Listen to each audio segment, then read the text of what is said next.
السلام علیکم میرے سر کی بھراو میں شیلی پاکستانی اج میں ایک بلاول دو سوال پوچھنا چاہتا ہوں. چھوٹا جا سوال ہے. میں پوچھنا چاہتا بلاول دو کہ تیرا یہ بیان ہے سندھو دیس بھی بڑھ سکتے سرے کی دیس بھی بڑھ سکتے. میں کو بلاول صاحب اے دسے کوئی اے حاکم زرداری دا ملک تکانی نہ اے کوئی زرداری دا اپنا ملک ہی دل ملک ہے نہ یہ کوئی بھٹو دا ملک ہے. 30-40 سال تو سرے کہیں دی سندھیں دی آج تک کہیں نہ سوچی.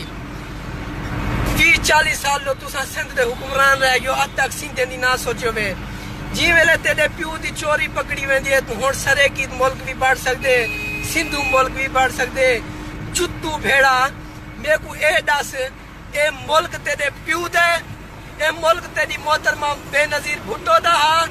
اساں پاکستانیوں اساں پاکستانی راسوں انشاءاللہ کئی آمد تک پاکستانی راسوں.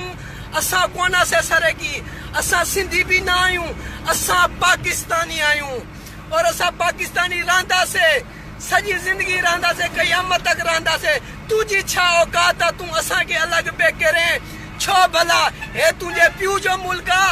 ہاں اساں 14,000 پخار وٹھن والا ہمراہ آئیوں اساں تازی روزی کران والا ہمراہ آئیوں اساں پاکستانی راندہ سے.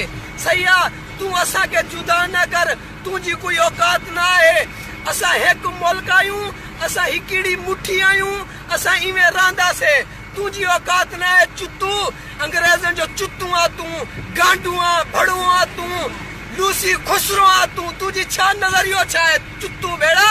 تو پاکستان ٹوڑان جی دھمکی دے پیا اے ملک تجھے پیو جو اے زرداری جو ملکا لوسی اٹھ چراون جو اوقات دا جتا تو لوسی بیڑا پانچی اوقات میرے اے ملک تجھے پیو جو نہ ہے.